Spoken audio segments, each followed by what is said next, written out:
Hey everyone, welcome back to JP's Budget Collecting. Another episode of our indie show. Tonight we are once again talking this behemoth that is 100 Bullets. And I got my man John, who's our 100 Bullets expert. I just got this little, I don't know what you're complaining about. This is very light. I feel very light reading for you, huh? Yeah. No, this is easy. It seems weird because that doesn't seem like enough pages for what I even read. Unless I read too far, but maybe. Because like mine's from there to there, and that looks. Yeah, I was gonna say, even like I have the two pieces of paper in there, it feels like it's more. So yeah, what's up, Adam? Not much. Yeah, you guys, ready to talk 100 Bullets? Yeah, this is exciting. This is exciting. What's exciting about Volume 2, John? What's your excitement about Volume 2 here? You mentioned last time, like, the fact that there's a lot of, like, little stories here. It doesn't really connect a lot of dots. This is when the first set of dots drop, like the first little bits of hints. And I'm a big fan of Cole. I like his story. Sadly, it's only like really 2.25 issues with him in it, but like I love when he shows up. I love that story. Okay. So what do you think of this day, Mares? John says we got basically a 2-issue story, a 1-issue story, a 2-issue story, a 1-issue story, a 3-issue story. Like we got there's 9 issues in this volume, but there's basically 6 different little mini arcs that we get here. What did you think of this in the structure here in this particular volume? I liked it. I like that it, it's not really following, like a linear path, but you're still getting little bits and pieces that sort of you're filling in this picture. You're finding out more about the universe, for lack of, better term. Finding out, the secret society, type thing, and the people that are in it are not in it now, from the looks of it. And you mean the Kingsmen, the Minutemen, like the secret, name your secret group of special forces agents, whatever. Yeah, that we're getting here. I will say that I like to kick this off, and I appreciated the balance here in terms of bigger picture plus these little individual like uses of the gun or people getting it. If this had been all what the first one, like all just here's a guy that gets a gun, here's a guy that gets a gun, here's a guy that gets it, here's a lady that gets a gun. If it had only been that for even this volume, I think I'd have been like, do I really want to keep going with this? Like, you know what I mean? Bought 2 giant tomes of this. Well, yeah, because I do think, because you talked about that most of the pieces come together in the second half, but they're dropping enough here, at least for me, that it's like maintaining my interest in the bigger picture of what's going on. Good. Because if not, then you have to get invested in each of the little vignettes. Right. And there's not hardly enough necessarily to get you invested. And then half of them people don't walk out of them. So like there's a balance there that we'll get into, but that's just my take on this particular volume. And I do think I thought the first volume was an excellent introduction to the concept of what's going on in this world.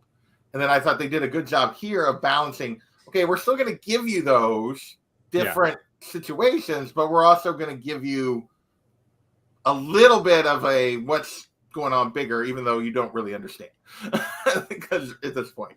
Right. What did you think about that, Johnny, as you were rereading again or just thinking about how they balance that in this part of the story? I had forgotten how much they gave you this early. Like I had for me, I was like, no, there's so much that stuff doesn't really come up. And then I forgot how like the Lono or whatever storyline that the Hawaiian shirt guy basically. Yeah, Hawaiian shirt guy. Yeah. He, we saw him in the last volume and, in the background, and they reference his actions there in this volume. And this is a character who got his own solo book after this series ended. Whether I'm not going to tell you whether it was a prequel or if it was a sequel, but Brother Lono was a sort of spin out of this volume when it ended. that, you know, Azzarello wanted to play in that universe some more, and he did a series just focusing on him. Okay, interesting. And I think I forgot how early he became actually like he had a speaking part in this series and Right. gave backstory, or at least a piece of his story. Yeah. What about you, and what do you think of the way this balanced those two aspects? Yeah, I think they balanced it really well. I kind of agree with what you said a minute ago, that if it would have just been, you know, another briefcase, you know, that it would have gotten a little old by now. But the fact that they're, you know, giving you little pieces, you know, of what's, you know, going on in the background, and especially by the time we get to the end of this book, and, you know, they're giving you, you know, sort of like what I was saying before, you know, in the last episode of, you know, how is this happening? You know, why is this happening? As opposed to, you know, should I do this? You know? Yeah. No, I think you're right. There's like you know, at this stage we still clearly don't understand exactly what Mr. Graves is, you know, and Mr. Shepard and all these people and exactly what's going on by any stretch. But at least you're getting that there is some sort of bigger picture here, and bigger. It's not just completely random what's happening here. Although maybe this too, a little bit, but not completely. So it is. There's a bigger plan or plot or something going on here. So let's dive in. The first of this one's a 2-issue short story, Short Con Long Odds, and we basically meet 2 kids, Chucky and what is the other one's name? I'm already gonna forget. It doesn't really matter the guys he's playing with. Yeah, well, I'm not talking about him. I'm talking about his friend, because we meet them on the first page. Oh gosh, sorry. I don't even remember that. It's because they're the friends for later, right? Yeah.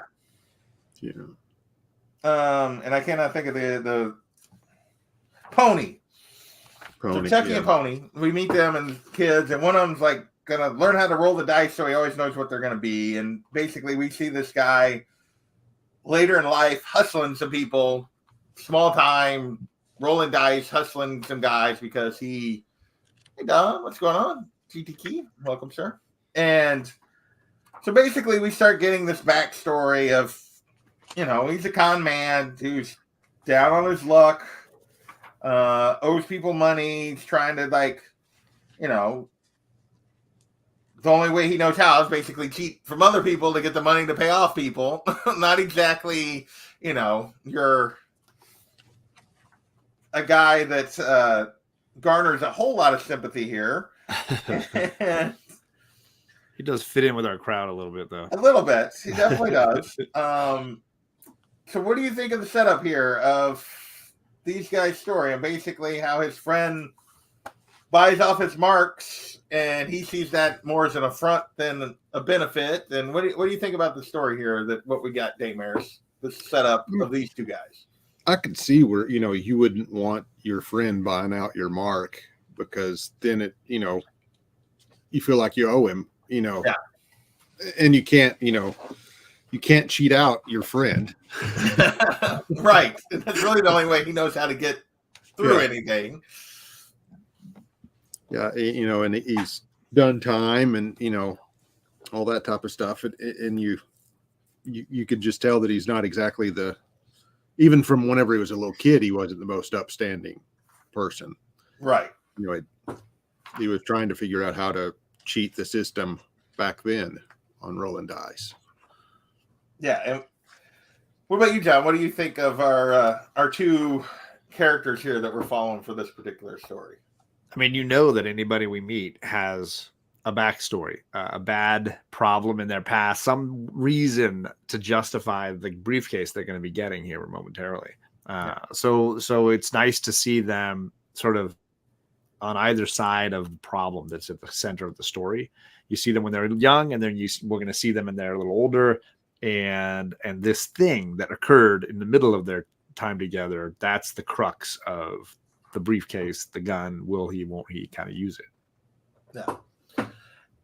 So we get Mr. Graves comes to visit, saves him from basically getting at least beat up, if not killed, from people catching cheating, and gives him the story of, reminds him of the story of how he went to prison, but only that, he was set up, that it wasn't him, that he wasn't the person responsible, and that his friend is the one that sent him to prison. So, I mean, I don't know how much to talk about any of this, like, in terms of, because these are two bad guy criminals. Clearly, there's a reason, in addition to him getting the thing, it's clear that, like, Mr. Shepard then, once he has the gun, sends him into a situation, sets him up to be in a situation there where a whole bunch of other people get killed, like, in addition to the pony. He finds out his pony's, like, sleeping with his girl. Which is not the first time that's happened. Yeah. And then he's done that. And so ultimately one thing I didn't notice till I was just looking at it again, looking for Pony's name. Whenever he was a little kid, he was talking about Marcy. Yeah. That and how much he liked her. That's who he was talking about whenever he got out and was meeting up with Pony, if he was still talking to Marcy any. Yeah. Yeah. So that's how long he'd been in. So these guys have been had a thing for it, Yeah. Well, that his friend had, I mean, they're friends, but they're not, like, they've never really treated each other very well through any of this. Like, because they're both not very good people, to put it mildly. And so, ultimately they end up talking on on a bench and discussing everything that's going down. And so what do you guys think about how this story plays out, Adam? I guess, like, in terms of where this goes and how it ends. It escalated a little bit more than I thought it would with him, with Chucky. Chucky going to the Pony's not residence, but workplace, and taking out a bunch of people there and all that type of stuff. I really didn't see that happening. I did kind of see the ending surprised me a little bit. Not a whole lot. I kind of expected it to be, somewhat of a standoff, but I didn't, expect it to end without really knowing exactly what happened between the two. Because, there was only one Blam. So yeah. Which could be simultaneous or it could be just one. Yeah. Yeah. So we don't really see exactly what happens here. I don't know that I care. I think that this story is really pinpointing the theme of, like, luck versus, like, making your own luck, like cheating versus playing the game fair. And this idea of this whole thing being a game in some ways for Agent Graves, right? He's playing with lives as, like, a way to feel that he is exerting some force of control over the world.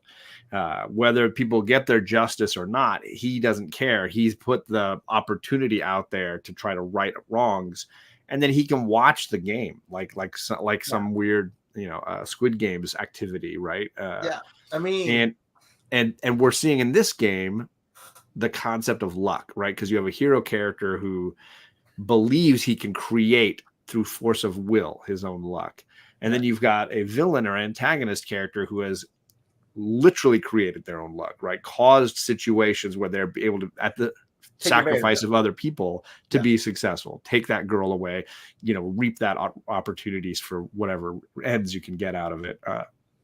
And so I think this is an ongoing theme, but for here, it's very clear that it's, that this is a very toxic way of thinking, this concept of luck, right? And you get to see all the people caught in the crossfires, including the chef that he liked, that he blows away accidentally in the kitchen when he's just kind of, like, going off half-cocked. Yeah. The girl that's kind of caught in the middle where she clearly doesn't care for either one of these guys in any real way, just wants to kind of get a leg up on the world. Yeah. She's just looking for somebody to take care of her. And yeah, exactly. So I like that theme and the way these characters kind of are examples of that theme. But yeah, as far as like caring about these characters, no, this is a story that you could easily breeze through and just kind of be like, all right, that was interesting. That was diverting. Like a Twilight Zone episode, something, Yeah. So our next story is just a single issue. And it starts with Agent Graves visiting basically some dealer that information for money kind of thing going on here. And seems to be giving him information about how to expand his territory. But as he leaves, he basically lets the cops know, go take him out. And they, and they do. And so like really it was just him using this guy to get the money he needed to go visit the guy you mentioned earlier, John, which is, Lono, whether you call him Lono or Lano or whatever. Yeah. Yeah. Which is the guy in the Hawaiian shirt that we saw in the background, blowing up helicopters and killing all kinds of people in the last, in the background of our previous storyline. And yeah, they're meeting on a beach. And it's clear they have some history together. And, the last of the Minutemen, as we first hear our name, the Minutemen, out of this. So what did you think? I'll let Dave Myers go. What did you think of Lono and this conversation that we get here? It was a nice introduction to him to kind of, get, find out a little bit about him and their connection together and a little bit of the history, but, it doesn't give too much. Yeah. It still leaves some of that, a little bit of the intrigue there on, their, exactly their past history and, future and, more about the Minutemen, but gives you a little bit of info to keep you wondering. Yeah. So, yeah, I mean, the basics you get out of this is they were some sort of mysterious organization that clearly appears to have been, for lack of a better term, mercenaries of some sort. And that the people that were sort of not necessarily in charge, but overlooking them or that had some level of interest in them tried to take out. And we're left with the impression that they did, which is obviously where we saw in the last issue where the lady was like, oh, great, Agent Graves is alive. Like, and obviously he did that on purpose, as we see here, as he purposefully put that in motion to try to let them know he was alive. And we see that the relationship between Graves and Shepherd is not necessarily what we initially think. I'm glad you picked up on that because I think it's an interesting nugget. You've got Lono, who's very much like, oh, screw that Shepherd guy. If I see him, I'm going to kill that guy. Like that guy hosed us all. I'm lucky to be alive if it weren't for that. And then you've got Graves, who's like, he kind of did us a favor. He helped us by telling people that we're all dead when clearly you and I are talking here. We're not dead. And he even hints at the concept that there might be, some other Minutemen around. Possibly, it's out there. Yeah. And I think that I like that dynamic is not so clearly laid out. It seems up to now that they've been on the same side, but we actually haven't seen Graves and Shepherd really together at any point. No. And clearly, and what we get in this, and a little bit of it skipping ahead, is you get that the people around them see them as potentially having an antagonistic or relationship, yet they seem to be like sort of on the same page. So there's like the perception and the reality of what their actual relationship is going to be interesting to see how that plays out. Because, I mean, here Graves is portraying that, sort of that he trusts Shepherd, at least Lono to some degree. And then later it's like, and we'll get there, but it's like, oh, that Shepard shouldn't trust Graves, and Graves should, and then Lono's like, you shouldn't trust him. And then we see that all of this was sort of so Graves could kind of set Lono up here, or at least to make a scene.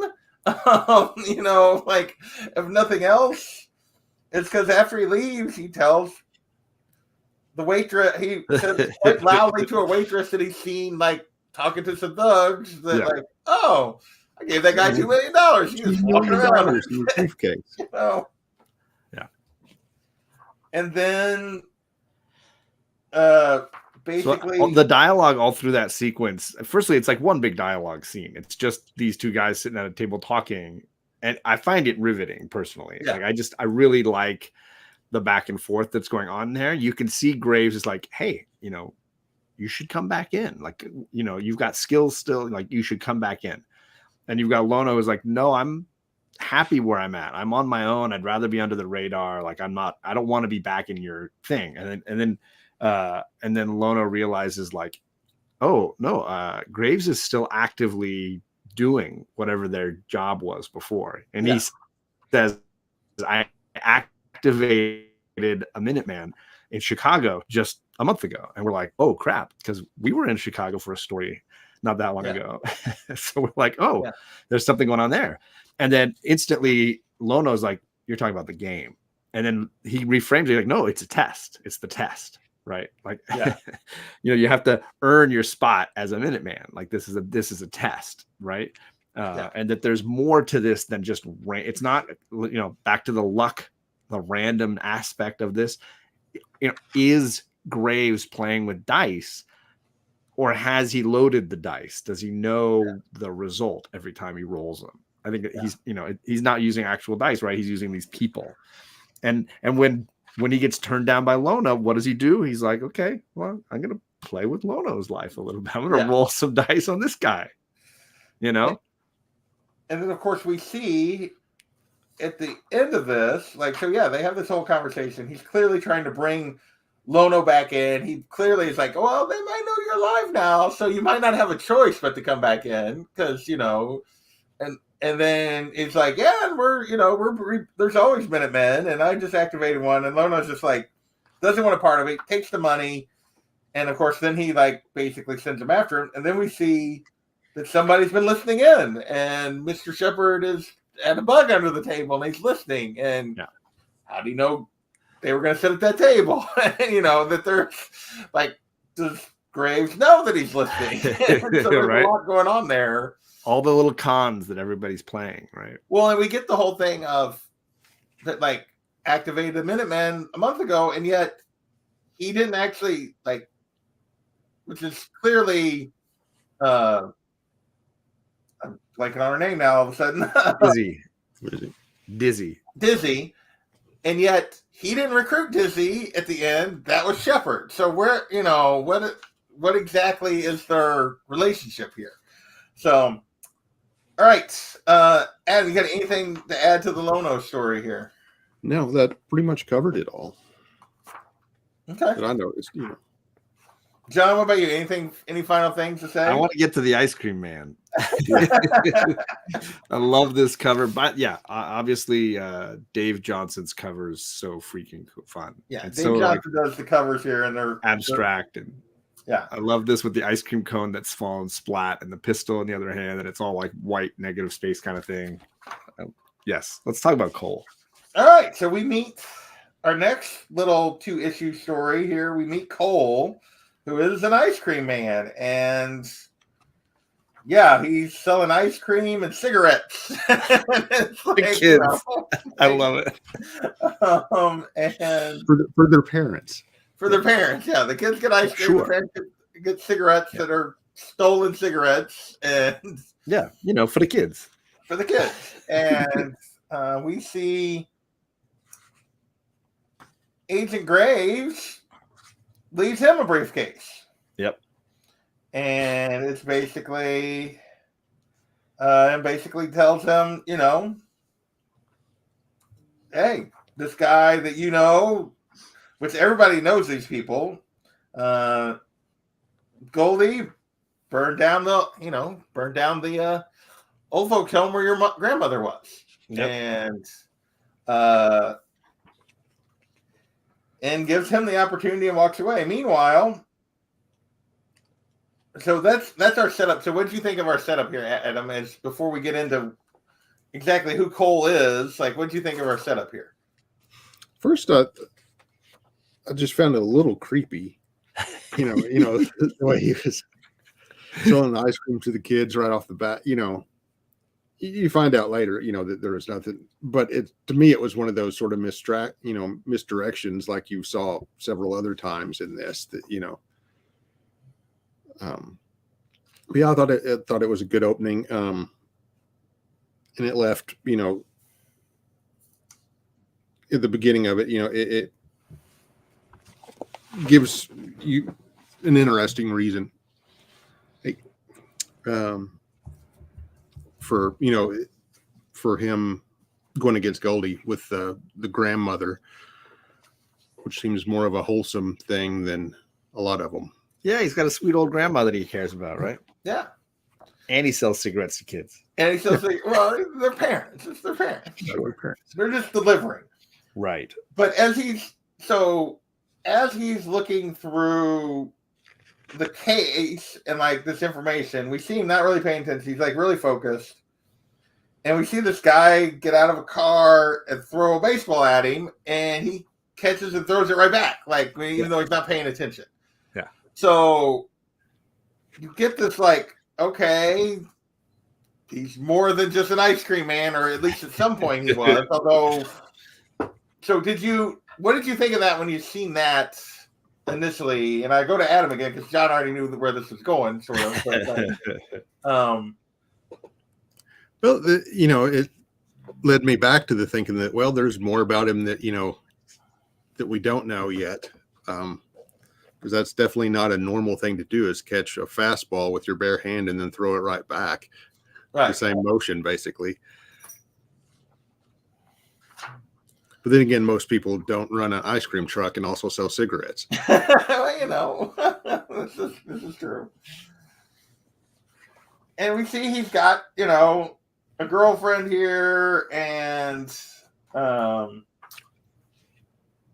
he's got apparently a rivalry with another ice cream man. Oh, I love that. It's sort of silly. I mean, it's just like overreact much, but it's my corner. It's my corner. Yeah. What I like about Cole, at least the version we get to start the story, is he's always very like cool. It takes a lot to rile him, and he doesn't get riled up easily. The guy throws the ball at him, he just grabs it and throws it back. Takes money right out of his truck. He's like, "Give me my 50 cents for my fudgesicle." Like, the woman is like, "Hey, got something hot for me or cool for me?" He's like, "Yeah, what do you want, babe?" Like, whatever. Like, he's just.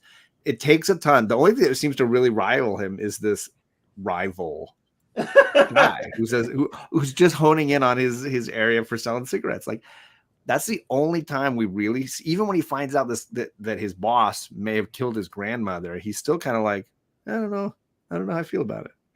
Yeah. He sees this other ice cream truck show up, try to take his spot, and he's like, no, I'm gonna I'm dropping F-bombs. I'm taking your car keys and throwing them in a sewer drain. I'm flipping this guy the bird. I'm driving, he's just like, it's like something clicks in him, and you get to see a little bit of the animal, right? Yeah, it's a very different, you're right. It is a very quick turn because he's been very like laid back about everything. Yeah. And then, but somebody's selling ice cream on my corner. I'm going to kick your ass. Right. Like this corner so much, then just stay here.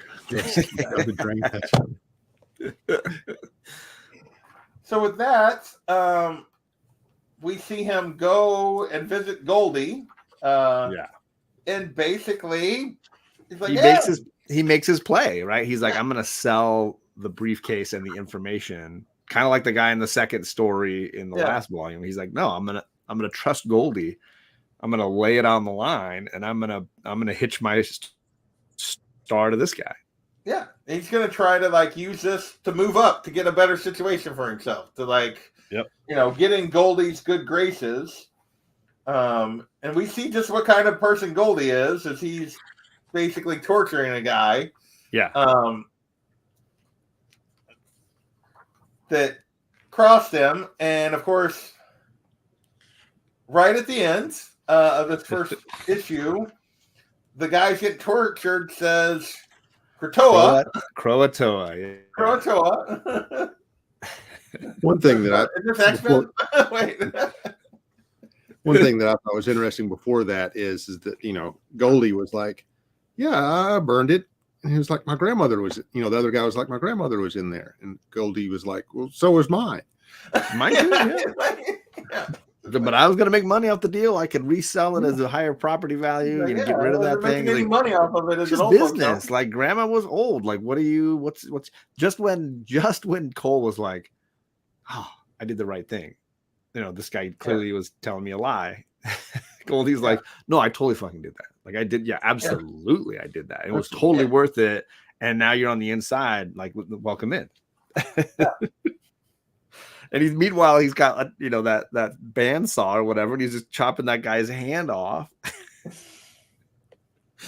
The whole thing, I'm just like, wow, this is Goldie is he's stereotypical Russian mobster, gonna kill no conscience whatsoever.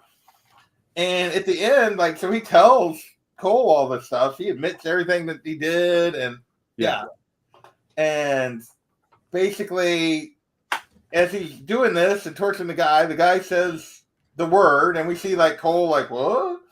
And then meanwhile Goldie's like I said, I show you respect, that's why I tell you all this, and so you understand. Tell my grandparents I said hello, as he's basically going to kill Cole. Yeah.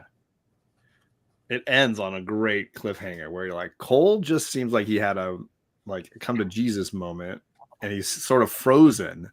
And has given the advantage to Goldie and his crew. And what a great way to end the issue and then start the next one, which I freaking noticed they had snuck in that symbol with the hand and the 13 in it in there too. The hand of the 13, and yes. And if you look, what's interesting, I just now noticed this. I did notice this before. I noticed the clocks, but I didn't notice that they're ticking in minutes. Yeah.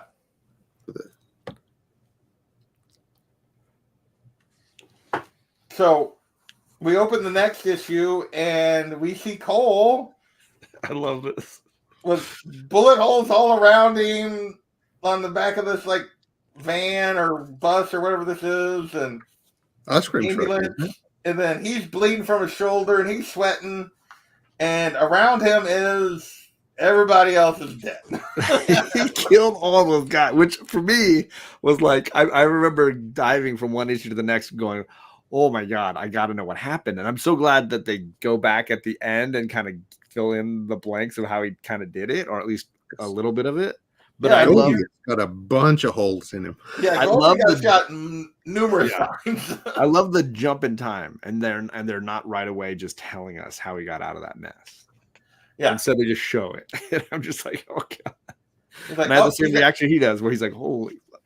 Yeah, he's still yeah, I mean, all he does is holy, Yeah. It's so jump ahead. We get 4 pages, and basically that those 2 words are almost the only thing said across those 4 pages. Yeah. And he's in the shower. Yeah. He's returned to his girlfriend's place, or their place maybe, and he's taken the bullet out. She's like, "Oh my God, what happened?" and everything else. And you seem start to talk about, no. It's like, we gotta get you to the hospital. And he's like, no, we don't. I got lucky. Must have been a short round. Just went in about an inch. A lot of blood. I fished it out. It's no bones. He's very calm. Back to what you talked about. Very calm, cool, collected about the whole thing. He got shot. He just killed 6 people. Yeah, and he just walked away casually from the whole thing, right? Yeah. And I liked her, listen to yourself. How do you know? And he's like, no idea. Scary, huh? And so now he's like, okay, I got to find Agent Graves. I got to find out I got to find this guy that gave me this case, because and figure out what the heck is actually going on here. And he goes to the bar looking to try to get information on him, and Shepard walks in. So again, Graves hands the gun. Shepard's there for the aftermath. So it's interesting what these relationships really are. So what did you think about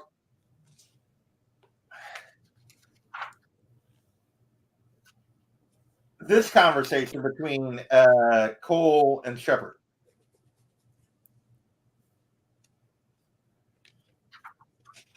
Yeah. Oh, okay.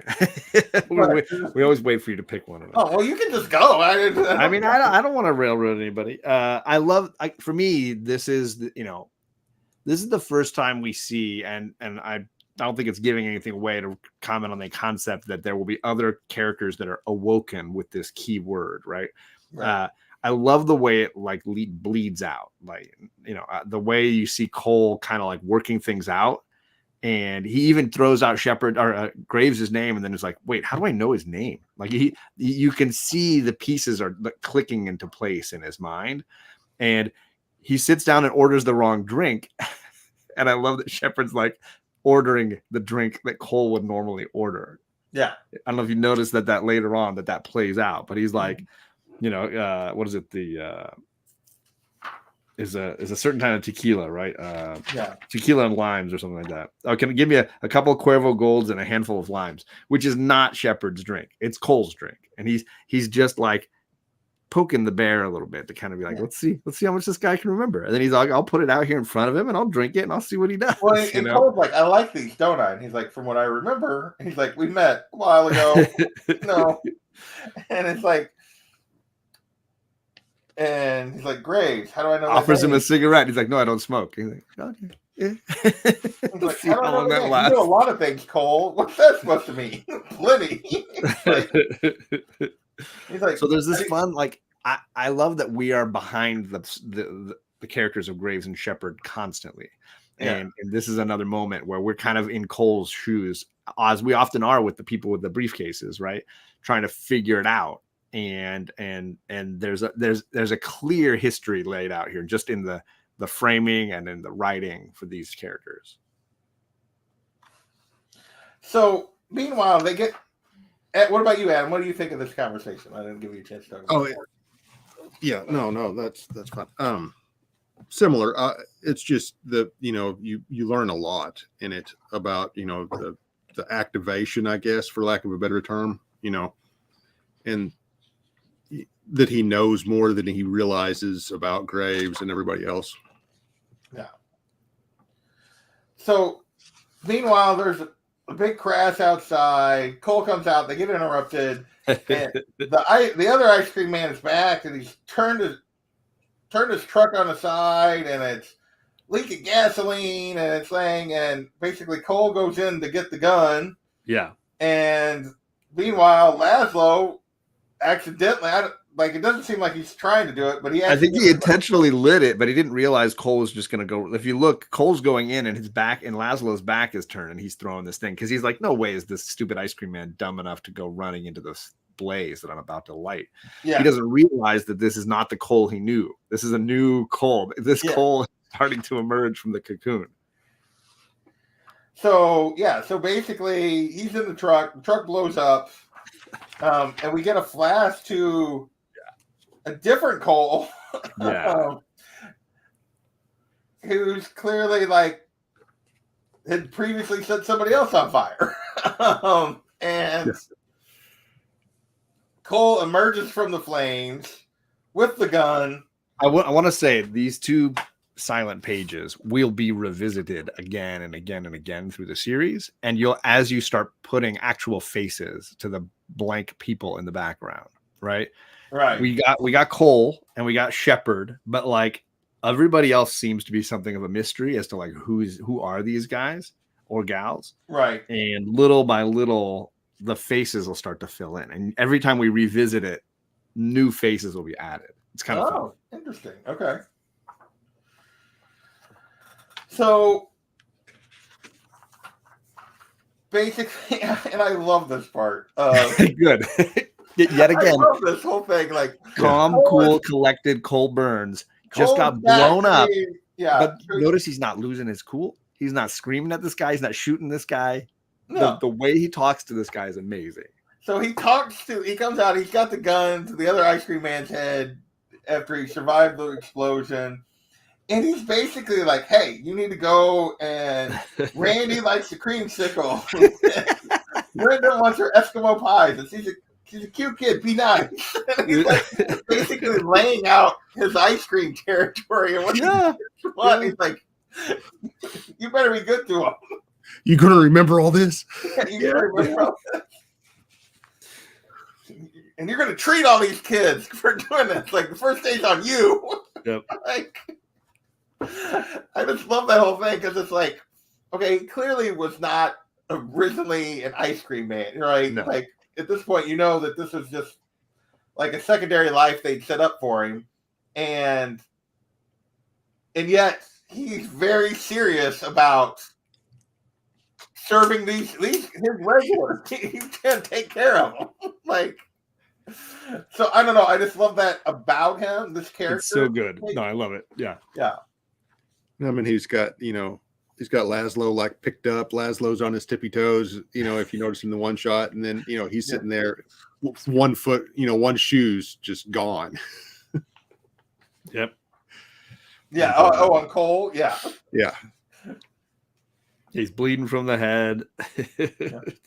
Oh, but I'll have that smoke now, Mr. Shepard. Yep. So then we see him. He's left Shepard and he finds Graves again. And he's like, and Graves is like, what took you so long? Like, so clearly, here's another person that's going in between these two guys. Like, he's clearly just interacted with Shepard. Now he's going back to Graves. Like,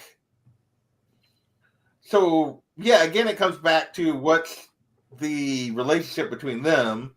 But then we get to see well,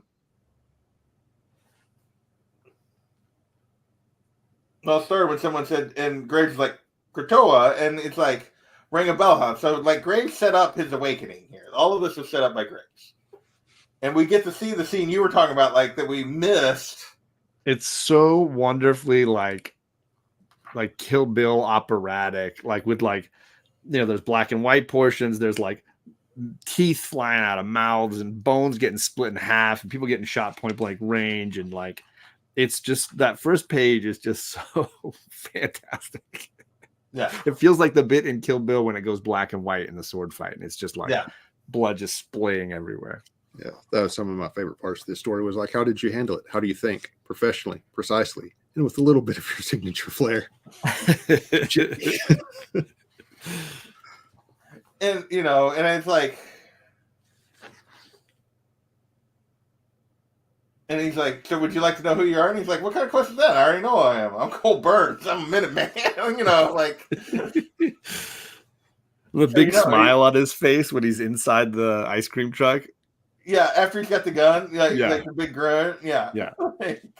He's like, I'm going to just smoke all these guys, including Goldie, who's going to get shot 10, 12 times. Just going to unload.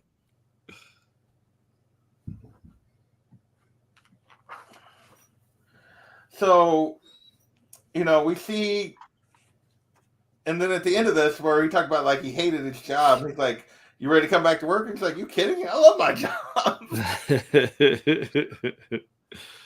And, we see at the end, he goes back to visit his girl, but he leaves the ring and the knife. She hears the ice cream truck. She runs out, but it's Laszlo. Then Laszlo passes, and behind him is the taxi with Cole in it. And she comes running down, and he's like stuck a knife through the ring and stuck it to a telephone pole. It's like, I love all of it. And then and then at the end we find out that no, Goldie really did kill his grandmother. Like, this really was, like he's like, and my grandmother. He's like, oh shit, I thought that was a lie. God damn, my grandmother's dead. So good. And he's like, you know, and then you get the whole Agent Graves saying, it's all real, Cold. I don't lie. Trust me. And he's like, can I? Which we don't yet know as an audience. Can he? Can any of us? And he's like, you did. And his answer is, you did. You used to. So I think that's probably the best story, I think, in this volume, at least for me. It's one of my favorites, I would say, across the entire run. These two issues together for me they're just, I wanted like, give me 10 issues of that story and I would totally read them all. Like, I just want more of this guy, the Ice Cream Man, becoming the Minuteman. So next is, it's a one shot. The one shot, the waitress that Agent Graves comes to visit. And this one's from the sort of like comedically violent to the like painful to read. This one hits hard. Yep. And you know, he basically, this is a lady you can clearly see, like, it's sort of in more like at the beginning of this, you see her before she goes to work, like she goes into her daughter's bedroom, you see there's something wrong with, like, family wise at home. Like, either the kid has died, there's something like not right happening here. And we find out, and Agent Graves lays it out in just horrific detail. In like 6 pages of graphic, like, let me tell you every phase of your daughter's horrible short life. Yeah, so you were talking about the day that, like, you were reading on Sandman, and like, this is, like, in some ways almost as bad as the diner thing in Sandman. like, it's not the graphic, it's happening in the thing, but this story is just like, I don't like stories that take place in diners anymore. Like, right. Like, nuts. And, you know, at the end, he hands her the gun. She's like, what am I supposed to do with this? Like, go kill the pimp, go thing? And he's like, but no, it's worse. She finds out why her daughter ran away. Yeah. And goes home. And, I mean, like how many BAMs do we get? You talked about earlier in the story, Adam, that we got one BAM. We don't know exactly what happens. Yeah, see, if you think she used all 100. Yeah. You know, that's load, reload. When she thought about killing herself first, even. She did. Yeah. Like, she considered it. And like, she put it to her own head, then she went into the living room. And she's like, I met a man tonight, Phil. He gave me a picture of a stranger. And, like, because she does it, like, she realizes she didn't know her husband. She didn't know who this man was. Like, and she's like, my poor little girl, your little girl, all those nights I was at work. And then, like, you realize what's happening. And she reloads and empties again and again and again. Yep. And I mean, that's a rough one. Yeah.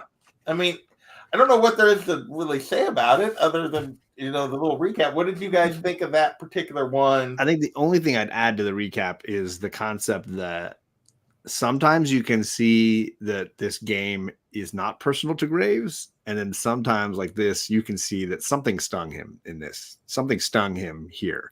That he took the death of this girl in LA personally, and then went and found Mom and made sure Mom got this briefcase and this opportunity. This is not a Minuteman that he's awakening. This is not part of some bigger conspiracy. This clearly, I mean, he spent a lot of time piecing together this poor kid's life and then laying it back out on Mom in graphic detail.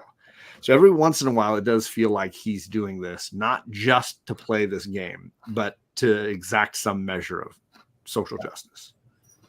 What about you, Adam? What did you think of this one? It was rough, just to put it bluntly. Yeah, no, it is. I mean, it's awful. But you know, yeah, it made you think that, you know, it, like John said, it's not all, you know, a game or part of a larger, you know, plan or something like that. That some of it may just be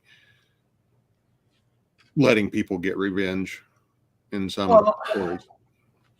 Not necessarily revenge, but like closure and to do the right thing. Yeah, I'm not saying that's the right thing, but No, I know what you're saying. It comes back to, like Jen said, like, what is Graves' ultimate motivation here with what he's doing? And we've seen some of it is, like you said, he's playing a game. He's trying to find a Minuteman. He's trying, like, it's a test. It's not a game. And then some of them, and we've clearly seen the lady, like, in the little one-shot side story, the old lady that had to take care of her kid forever because there was lead paint and the guy didn't clean it up. Like, there's clearly also Graves' own sense of justice here. Like, absolutely, when he sees people he thinks deserve, he's playing a game, but he's also, like, playing God. Like, he's like, okay, this is something awful. I'm gonna, like, based on my sense of justice, gonna try to set this right. Like, he's playing judge, jury, executioner. Absolutely. In terms he's of letting people become judge, jury, and he's setting people up to be judge, jury. He's a lawyer presenting the case to. And he's like, "Yeah, here you go. You get to decide." Like, yeah, he's not ultimately pulling whatever you decide is going to be, untraceable, and So, with that, we jump to, anything else on that before we jump to our final story in this volume? Okay, no, that's good. So we jump to Paris. We went across. Parley Kung Fu, and we basically are getting what we quickly realize is Dizzy and Mr. Stepper talking about a Mr. Branch. Yeah, and Dizzy goes to, and we see that Branch is at a fight and some other stuff going on here, and Dizzy has come to see this guy because apparently according to Mr. Shepard, they have something in common. And so what do we think of Mr. Branch? I'll let Adam go first here. What do you think of Mr. Branch? Like a ton of the characters in it, he seems pretty sleazy.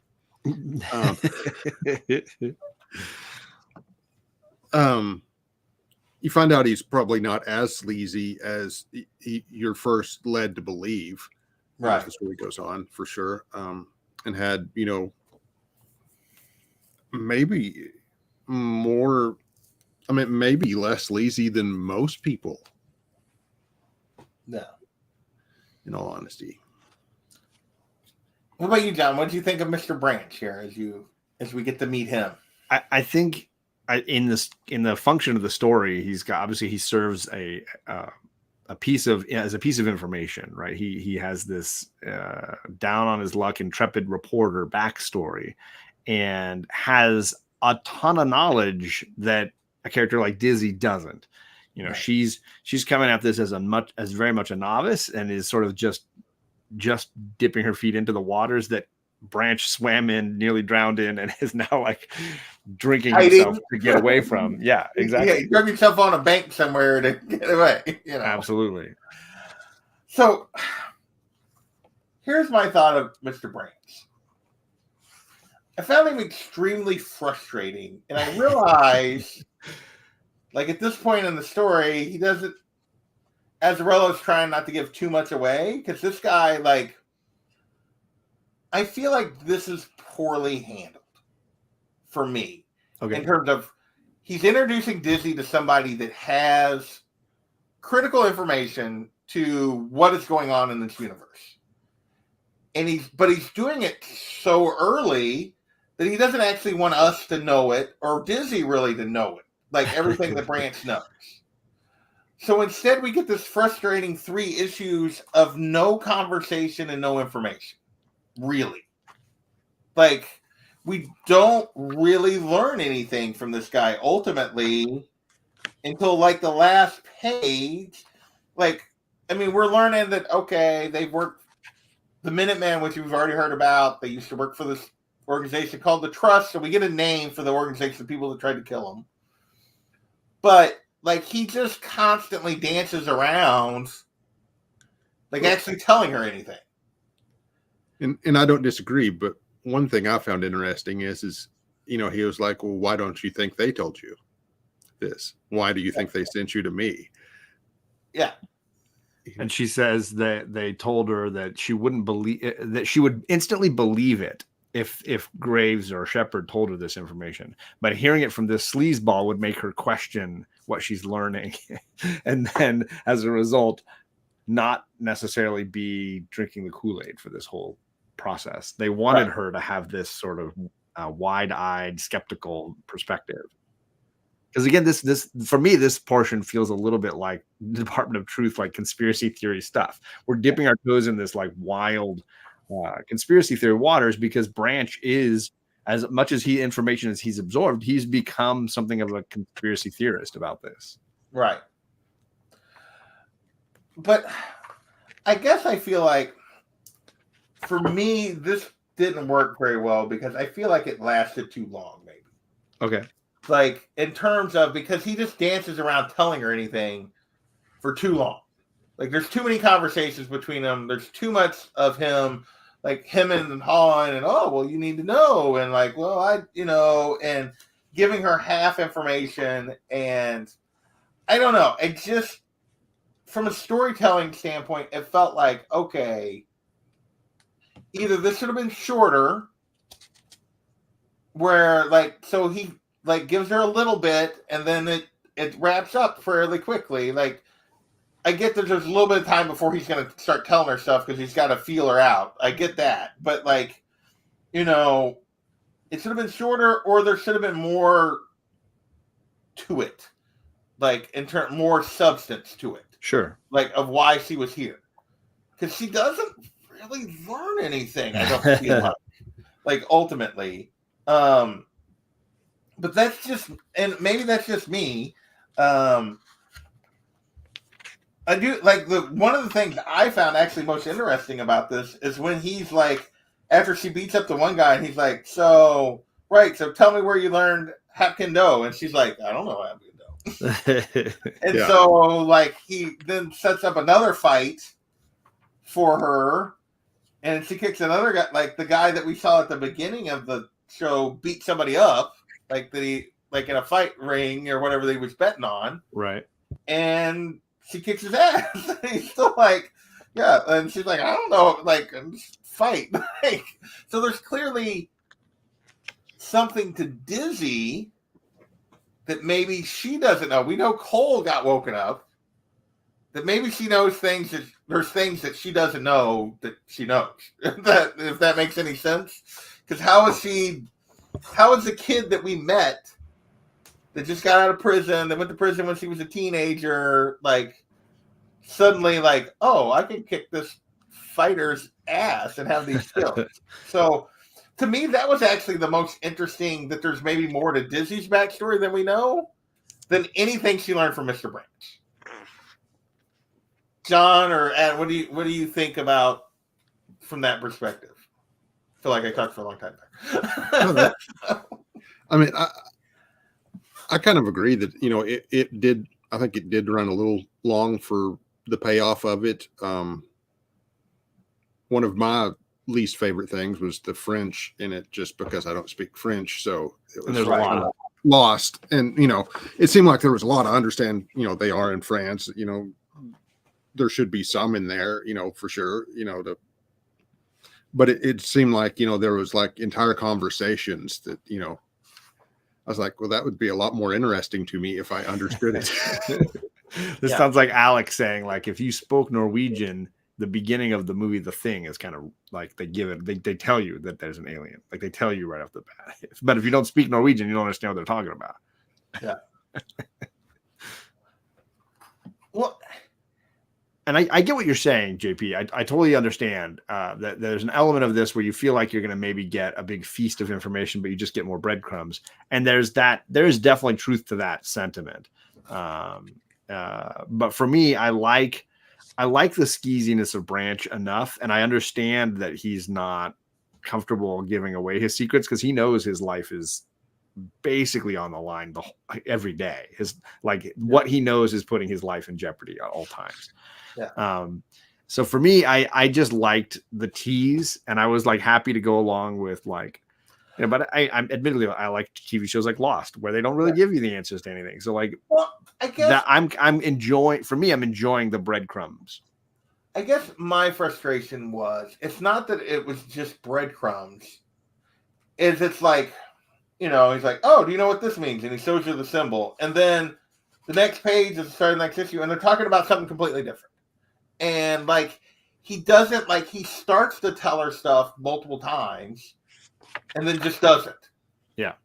And it's like, oh, and I feel like, and I get from a writer's standpoint, I'm like, okay, we're not giving you all of this yet. We want to like hook you. We want to give you enough to like tantalize you. What's really going on? What's the real background here?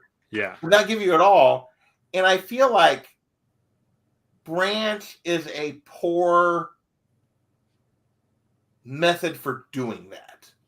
Like he's for a me. poor method for anything, but like no, but you're saying from the execution from a writer standpoint didn't function. I didn't feel like he functioned as this reporter guy that has all this information that I realized like he's like you said, like he knows his life is online, so he's reticent to tell her stuff. But like what he does tell her is all like in code and confusing and not like it's not a I don't know. For me, it doesn't sound like the way a reporter would tell her the information that he does give her. Like, does it make any? I don't know if that makes any sense or not. But no, it does. I see what you're saying. I don't know that it bothered me as much, but I definitely see what you're saying. It didn't bother. I mean, it bothered me a little bit, but not that much. To me, I sort of took it as going back to his statement before was like if I just tell you, you won't believe it. So to me, that's why he's trying to lead her through some of this stuff and make her think so that she discovers this stuff on her own and develops her own. I just don't feel like it's very effective. I don't know. And for some reason, for me, I didn't find it very effective. And maybe that's just me. And maybe I'm not smart enough to follow the breadcrumbs. So at the end of this, unless there's like specific parts of this you guys want to talk to, but at the end of this, we see him go and get his original briefcase and the gun, and then he takes Dizzy for a walk to a place where they're going to be alone. So it's like, oh, what is he up to? Is he going to kill her or try to kill her? And and he's like, violence as American as apple pie, and the trust is the tin under the pie. And then we see our man Cole is there waiting on him. Does that make me the bad apple? So what did you? And he instantly Branch instantly goes from use the gun, use me as a shield, protect yourself, like, which is not what you necessarily thought was going to be set up here. What did you think of Cole's appearance? Other than you just love Cole, John, and you want to like.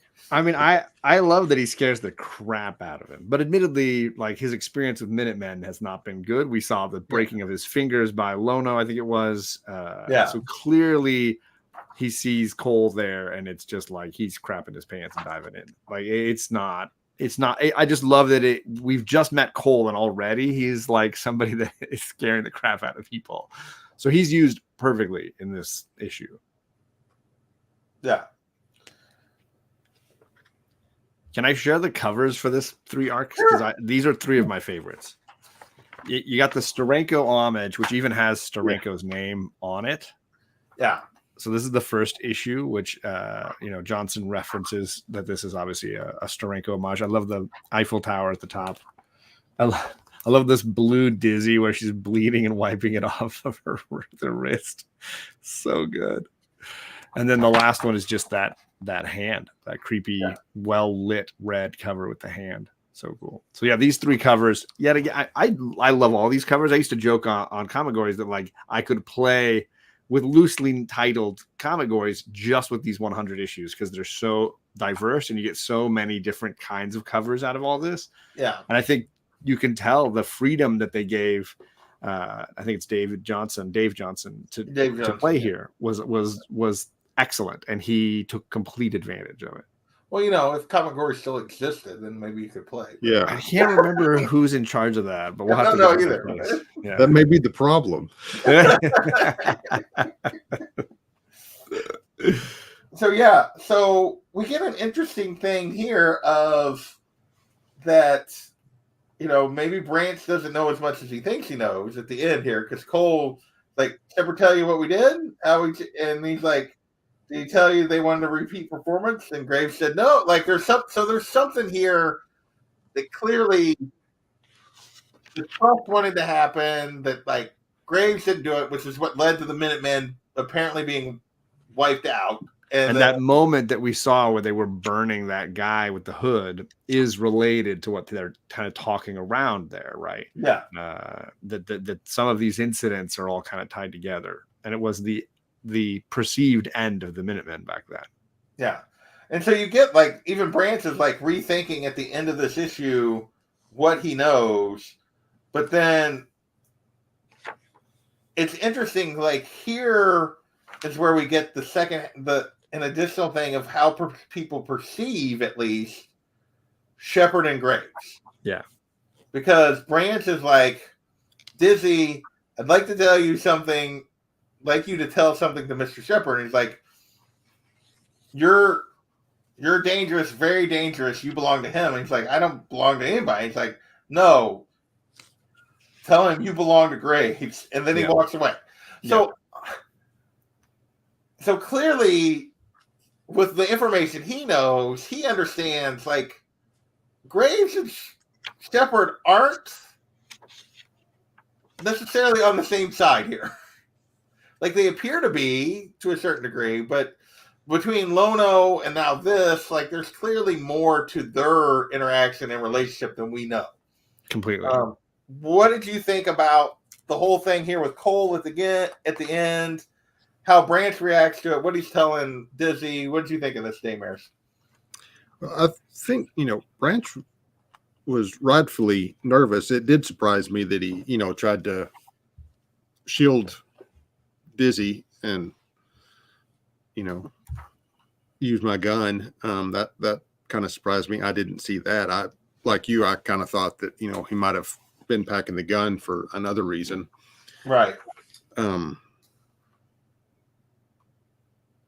Yeah, it was an interesting turn there at the end with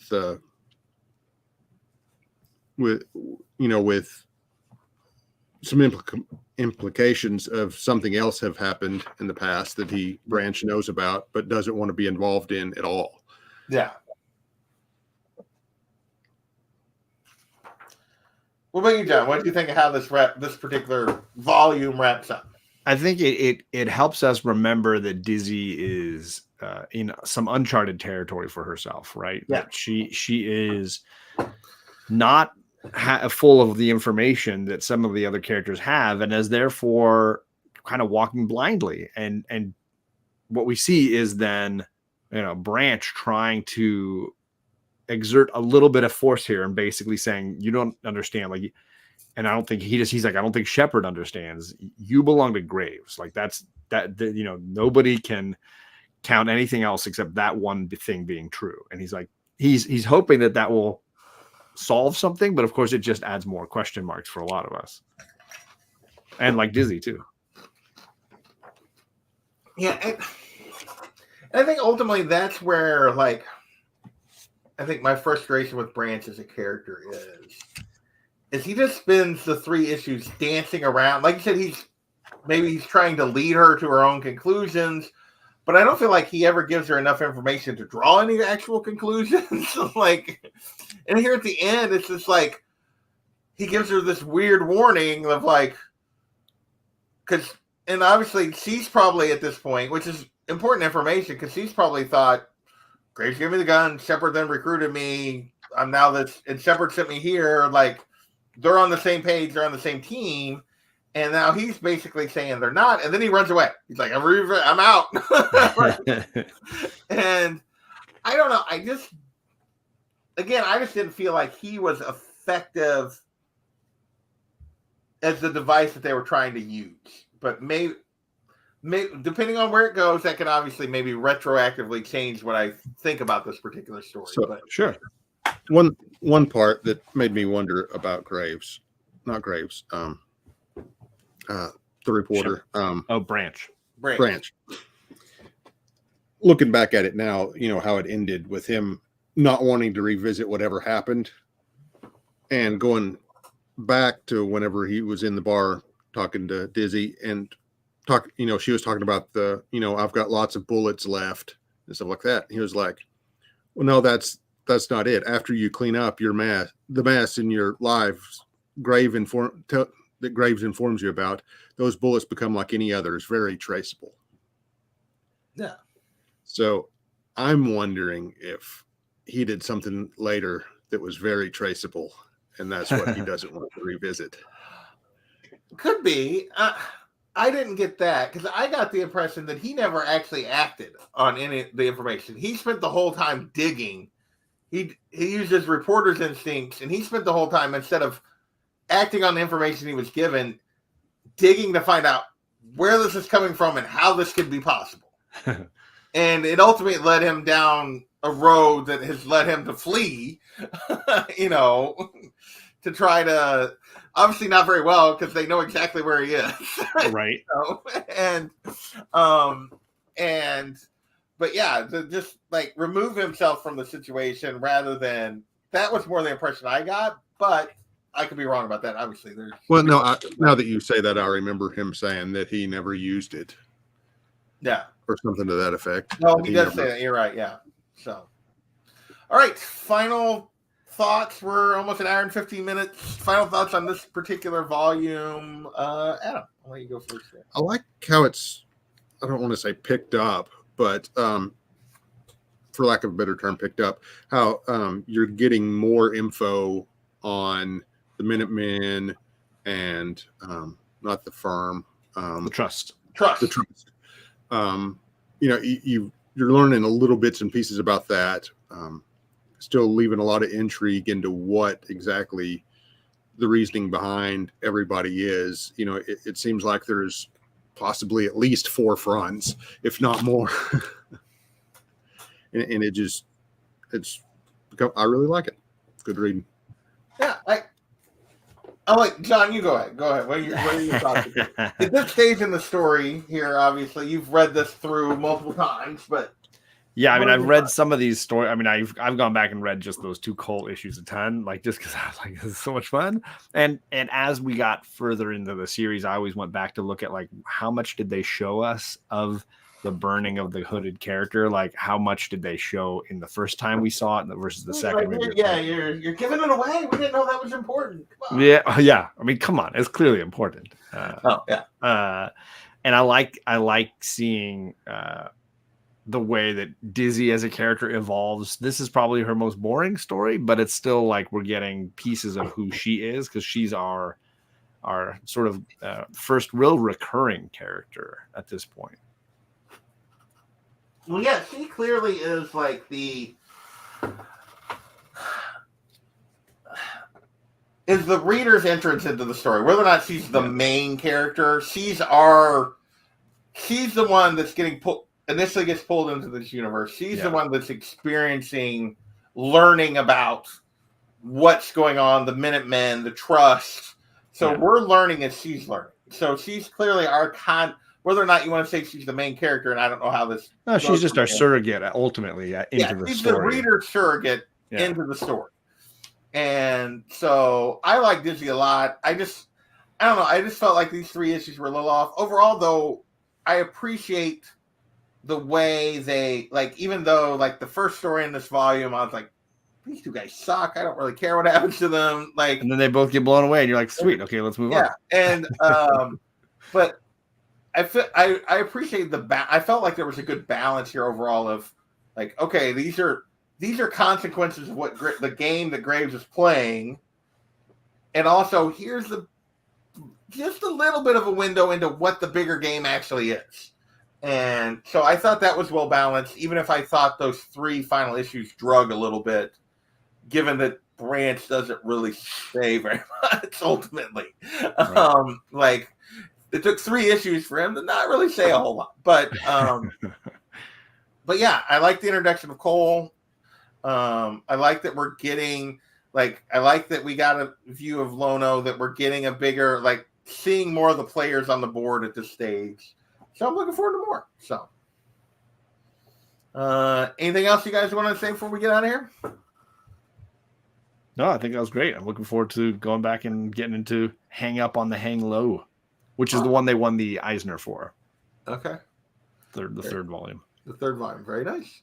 All right. Well, thanks, Entropy, for dropping by, and Old Wolf. And I know Rod's gone, but thanks, sir. And Don, thank you for hanging out with us for a little bit. And with that, we're going to get out of here. And I don't know when we'll be back. We'll be back at some point. So, later.